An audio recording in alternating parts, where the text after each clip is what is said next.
Let's talk about drinking and alcohol. I had my first drink at the age of 14. At 16, I had my first blackout.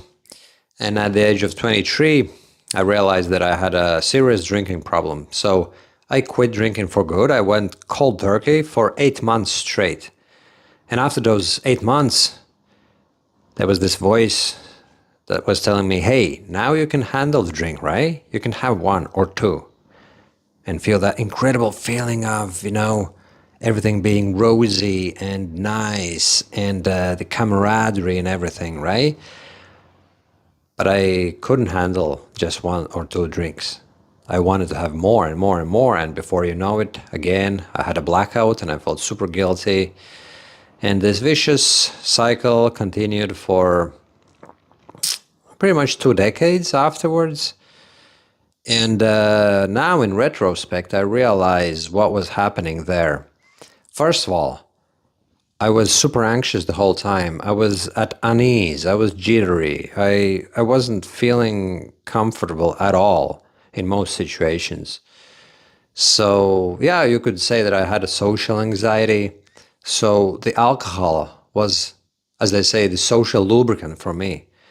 But it was way more than that. It was my refuge, really. It was the solution to all of my life problems because I really wanted to feel good, really.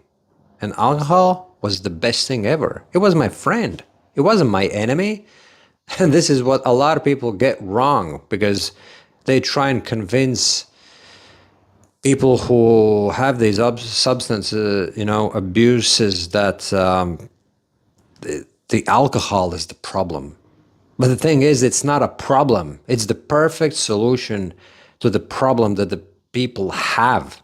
And the real problem is they're feeling anxious or they're just feeling bad, So they just want to make themselves feel better. It's as simple as that.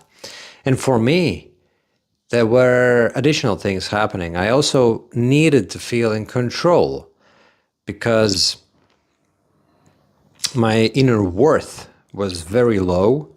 So I was trying to control the environment, control my actions, and control my life in order to feel secure as well and feel as if I'm the one in charge. Therefore, my inner worth is greater. Okay? So I developed this behavioral pattern whereby I would get drunk. It all started with just having a few to feel better, but obviously it never ended with just a few. There's always one more and one more because you just want to feel better. You just want to feel even better than having had 2 drinks or 3 drinks, right? And typically it ended up in a blackout scenario. And the following morning I would wake up and feel super guilty, And then I was trying to control everything. I would take a shower, pretend that I don't have a hangover. I would exercise quite often while hungover, to just prove to myself that I got this, In other words, there's no problem. I was lying to myself all the time. But that was my way of dealing with the reality. I wanted to feel good, which was only possible by having a few drinks. And then I needed to feel in control. And the guilt, which was the byproduct of it all, well, I couldn't do anything about it. So I just had to experience it. But obviously, taking a drink and feeling better was what I needed, even though that feeling lasted for a few fleeting moments. It still gave me the break from the constant anxiety, And yeah, that's the moral of this story. Alcohol is really our solution to the problem, which is emotional. The real problem is in here. It's emotional. It's the void that you need to fill.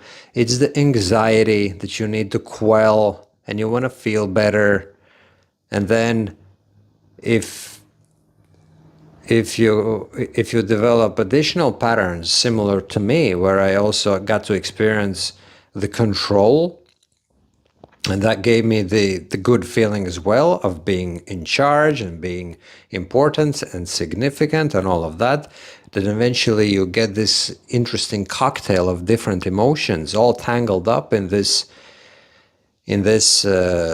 pattern that is super difficult to break. But ultimately, at the core of it is an emotion or lack of thereof that you obtained in the childhood, and a lot of substance abuse is just that, trying to fill that void, get rid of the anxiety or the void, and obtain that good feeling that we lacked.